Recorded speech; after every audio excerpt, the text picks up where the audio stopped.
Hey guys, this is Dr. Joe Borio, this week's Health Kick. This week I wanted to talk about diet, and it's definitely a word that evokes a lot of challenges, right? For a lot of people, also a lot of misinformation, and there you see all these fad diets out there and different ways for people to lose weight. And they'll definitely many times cause you to lose weight, but that's really not what we're trying to do.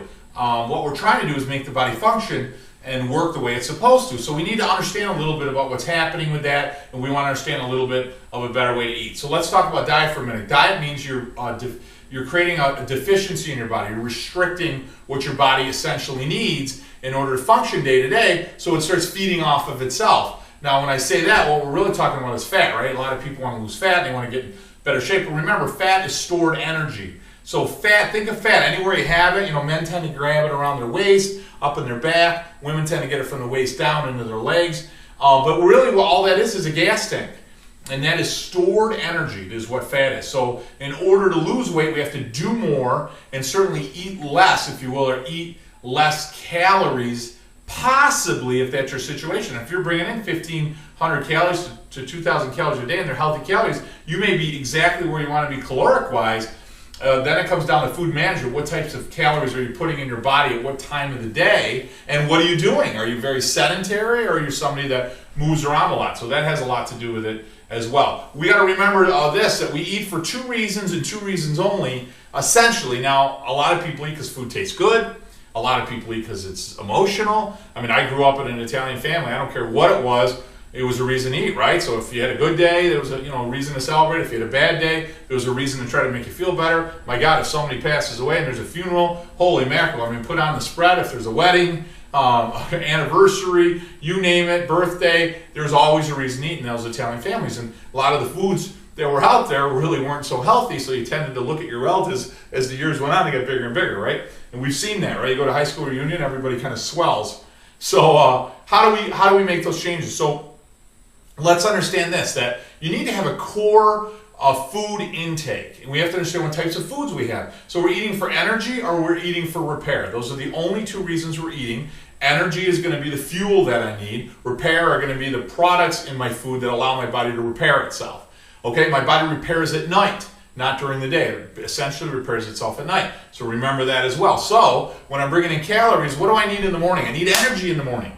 I need energy. I need energy to get going, get rocking, and I want a nice slow burn energy throughout the day, so I don't want to get a real big peak and then crash. And that's what simple carbohydrates do. Refer to last week's on diabetes. We talked a lot about that. But essentially, simple carbohydrates are not healthy for you. So anything refined, white bread, white sugar, cakes, cookies, candies, sodas, anything like that, those are things you really have to stay away from. Any sugary juice in the morning really isn't good for you. Much better off eating a whole orange than you are about orange juice, or a whole apple rather than apple cider. So remember that as well. So in the morning we want to have energy, and we want to have carbohydrates, and we want complex carbohydrates. So a bowl of oatmeal, whole grains, brown rice, things of that nature, in combination maybe with some fruit, would be phenomenal for you in the morning. It's light, it absorbs quickly, it doesn't take an enormous amount of energy from your body to digest it, and as a result, it gives you that energy.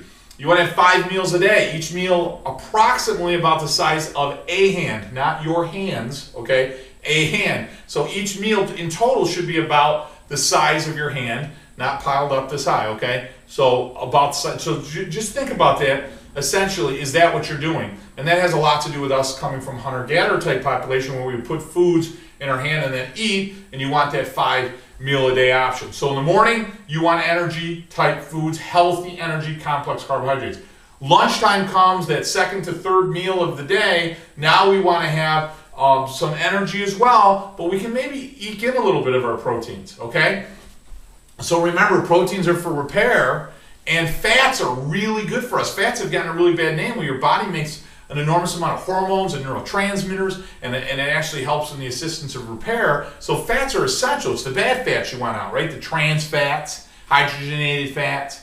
Those are the things we don't want to have. Saturated fats, those aren't things that are good for us, but polyunsaturated or monounsaturated fats are much better for us, right? So those are the foods that we want to maybe introduce a little bit in the afternoon meals, along with a little bit of protein and definitely some carbohydrates. As the day comes on, now we get to meal number 4, number 5, you don't need energy anymore. Your body's starting to shut down. You're getting close to the end of the day. You're going to go to bed pretty quick. So what do we want in those cases? Real simple. We want protein and we want vegetables.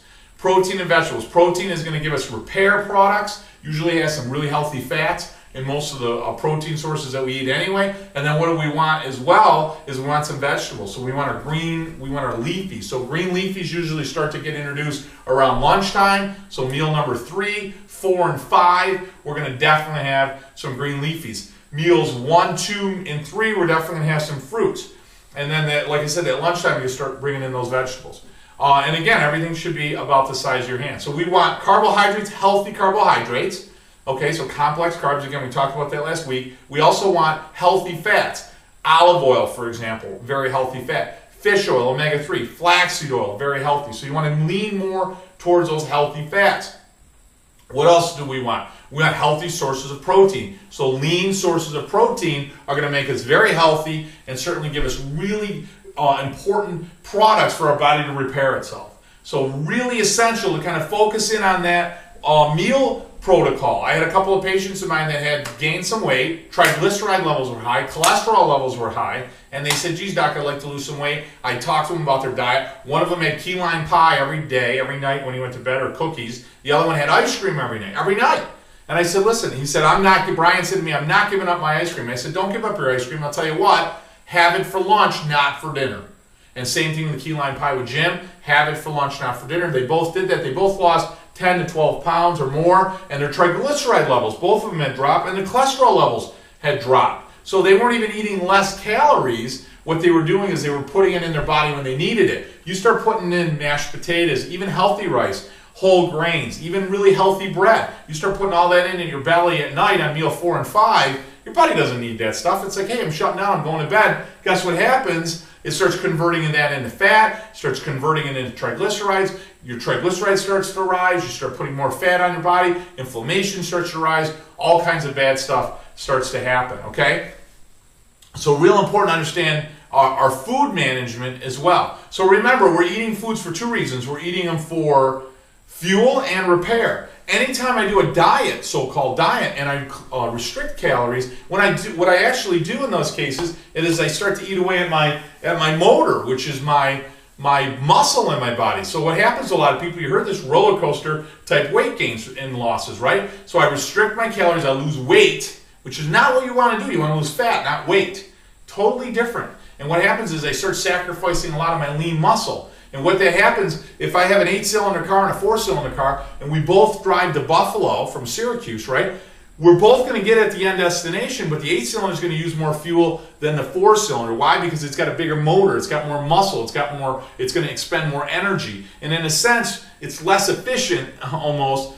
And that's really what we want with our body. So you see these people with high metabolisms, they're burning more calories doing the same thing that you and I are doing. Once I restrict the calories in my body, guess what happens? My body starts shutting down my motor. I go from an 8-cylinder or 4-cylinder. Then when I get to my goal, hey, I lost 20 pounds, whatever, I start going back to the way I used to eat. My weight comes back on even more rapidly because guess what's happened to my motor? It's now even smaller. My body became more efficient throughout the day, but unfortunately now I'm even more prone to putting on the weight. So very, very bad idea. So exercise is a key component to weight loss. But I don't even want to call it weight loss. I want to call it daily living. We have to think about it as a lifestyle. Now, we get into the cheat days, right? And I'm not talking about spousal cheating. I'm talking about food cheating, okay? So when I say that, 1 day a week, have a little something that you like to eat maybe on Friday night or Saturday night, maybe like creme brulee, maybe like to have a bowl of ice cream, maybe like cookies, whatever. That's not going to kill you.